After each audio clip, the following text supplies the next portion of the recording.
Hey guys! Welcome to my kitchen. First time kong magluluto sa channel na to. Para sa mga mahilig sa Korean food, magluluto ako ngayon ng japchae. 3 years ago, nag-aral kasi ako ng Korean cooking. So, natuto ako daw magluto ng mga Korean food. Itong recipe na to, sobrang dali lang. Pero hindi naman ako expert sa pagluto. Tsaka yung kitchen ko, simple lang. Hindi pa kompleto yung mga gamit. So, simplihan na natin yung recipe sa paggawa ng japchae. Pagpasensyahan nyo na yung kitchen ko kasi hindi pa kompleto. Tsaka yung itsura ko kasi ganito. Nag-video ako ng iba bago tong video na to. Kaya medyo maayos. So, ito po yung mga kailangan sa paggawa ng japchae. Kailangan nyo ng glass noodles. Yung ganito, nabibili lang to sa Korean grocery. Nag-try ako sa mga yung usual na grocery natin. Wala. Kakaiba siya kasi glass noodle yung tawag dito. Hindi to katulad ng mga noodles na parang pang sotanghon. Iba yung texture. Tsaka iba yung lasa. So, kailangan sa Korean grocery, itong kalahating kilo, 90 pesos pagkabili ko dito. Tapos, kailangan nyo din ng karne.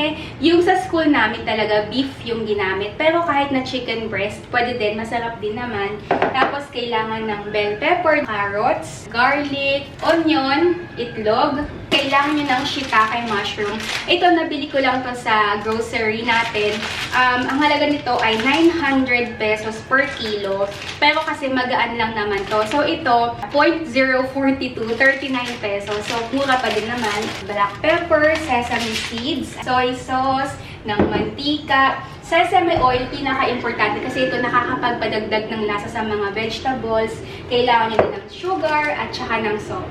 Ang unang gagawin ay hiwain ng mga gulay, bell pepper, carrots at onion. Ang tamang sukat mga 2 inches na pahaba.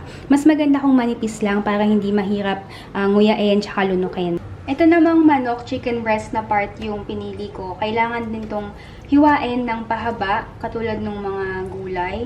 Pero kahit na hindi naman sobrang nipis. Kasi pag in-stir fry mamaya, liliit din naman to. So kahit ganitong size lang. Ito namang shiitake mushroom dahil dried to. So, ang gagawin dito bago lutuin at saka hiwain ay kukuha ng mainit na tubig.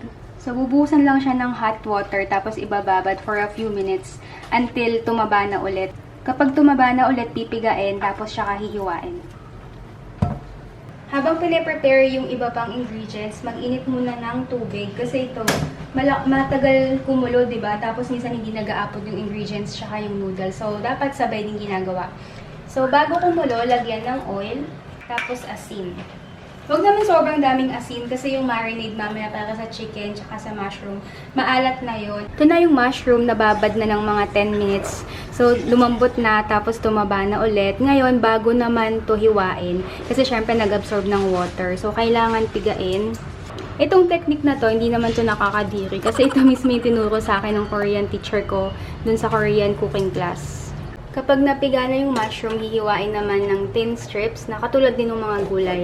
So, ganito.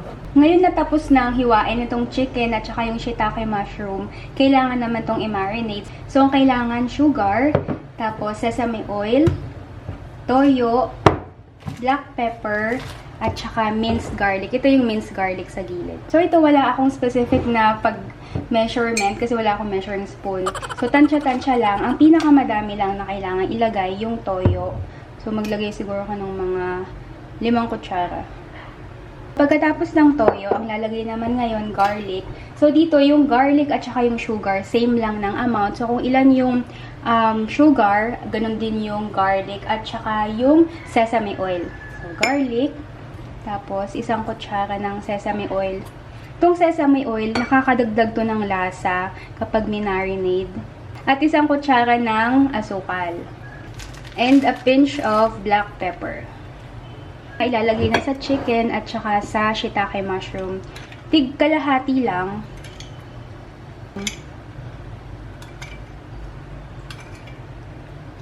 Kung sa tingin mo kulang yung ground pepper or sugar, pwede namang dagdagan. Habang nakababad yung chicken tsaka yung shiitake mushroom, tamang-tama yung tubig kumukulo na. So, ilalagay na yung noodles. Yung glass noodles kasi kailangan hatiin ng 1/3 kasi mahaba to. Kapag hiniwa or kapag hinati siya ng matigas, mahirap. So, pwede ibabad muna. So, ito nakat na to ng 1/3. Ilalagay lang.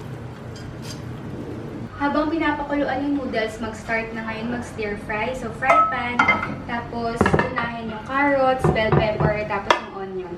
Ang paggawa ng japchae, medyo matrabaho to. Kasi unlike sa atin sa Pilipinas, diba, kapag pansit, sama-sama na yung mga gulay. Dito kasi, hiwa-hiwalay. So, unahin mo muna yung carrots, tatapusin, tapos tsaka yung bell pepper, pagkatapos tsaka yung onion.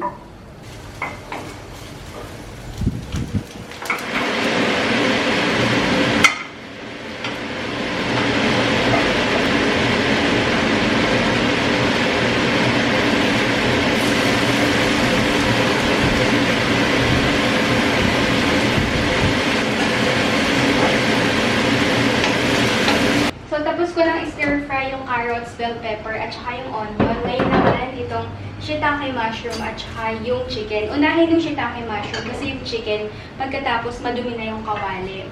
So, ito, ang pinag-stir-fry ko yung sesame oil. Ito sasama mo na lahat kung meron pang naiwang mga sauce galing sa marinade. Lahat na ilalagay kasi pampalasa din yun. Itong shiitake mushroom, iwan ko lang muna kasi itong noodles, luto na siya. Yung noodles, kapag magluluto kayo, para hindi magdikit-dikit, babanlawan mo siya ng tubig galing sa... Babanlawan ng tubig. Itong spinach, wala to sa recipe ng teacher ko na Korean. Pero yung iba kasing napapanood ko na tutorial, mayroon nito. So, ito, pinakuluan na tubig, mainit na tubig, bubuhusan lang. Tapos, ibabad ng mga ilang minuto. Tapos, kapag medyo na luto na yung dahon, pwede nang alisin yung tubig at pwede nang hiwain. Ang huli na lang na kailangan gawin ay itlog. Isa lang kasi yung meron kami, pero mas maganda kung madami. So, ito yung pang-toppings. Yung iba, ma-effort pa, pinaghihiwalay pa yung dilaw sa yellow. Pero ako hindi na kasi parehas naman na itlog yon. So, babatihin lang. Ito na yung itlog na iprito na. Pinakahuling gagawin na sa sobrang effort na japchae ay slicein ang fried egg. Mas maganda kung yung pan na gagamitin nyo, yung pa-rectangle or pa-square para hindi ganito na uneven yung sizes. Kapag medyo malamig na yung itlog, ang pwedeng gawin para madaling maghiwa, i-rolyo. Kapag naka-roll yung ganito, tsaka hiwain. So, ganito yung magiging itsura niya. Pahaba na agad. Ito na lang yung pinakahuli na sauce para dun sa noodles. Sesame oil, soy sauce, sugar, tsaka ground black pepper. So, pag halu-haluin lang, ang pinakamadami lang yung soy sauce, sunod yung sesame oil, tsaka sugar, pinakakonti yung black pepper. So, ito natapos na sa wakas. So, ito na yung noodles na napalamig na. Ito na lahat. So, ito na yung stir-fried carrots, bell pepper, onion, chicken, shiitake mushroom, tapos ito yung egg strips. Ito naman yung ginawa na sauce. So, ang gagawin nito, pag hahalu-haluin lang, tapos titimplahan ng sauce. Then, yung onion, chicken, mushroom. Ito yung kinakamay. Yung mga Koreano nga, kinakamay nila yung japchae. Pero may gloves na plastic. Nami-mix nila siya. Carrots. Tapos, bell pepper. Yung sauce, ito, kailangan dahan-dahan lang yung paglagay kasi may tendency baka masyadong maalat. Mas okay na matabang, at least pwedeng dagdagan. Huwag lang yung sobrang alat kasi hindi mo na siya mareremedyohan. Alat. So, gusto mo, try na to. Spinach. So, ang ginawa sa spinach, di ba binabad sa mainit na tubig? So, tatanggalin mo siya sa mainit na tubig, bibigain, tapos siya hihiwain. Kahit hindi maayos yung paghiwa, kasi pag biniga mo, isang compo lang yun. So, hihiwain lang, tapos maghihiwalay naman na siya kapag nilagay. At ang huli nang ilalagay, yung itlog sa ibabaw. Toppings. Ito na ang finished product.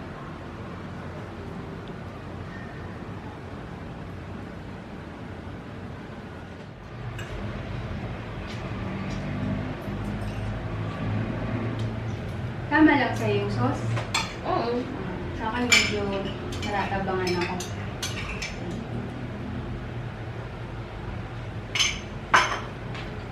Sarap ng shiitake, no? Parang nagiging karne na din yung lasa. Masarap pag medyo may sauce pa.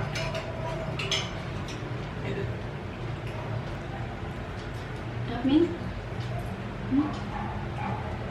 Masarap yung shiitake kasi Sinipsip niya yung sauce. Yung marinade sa kanya.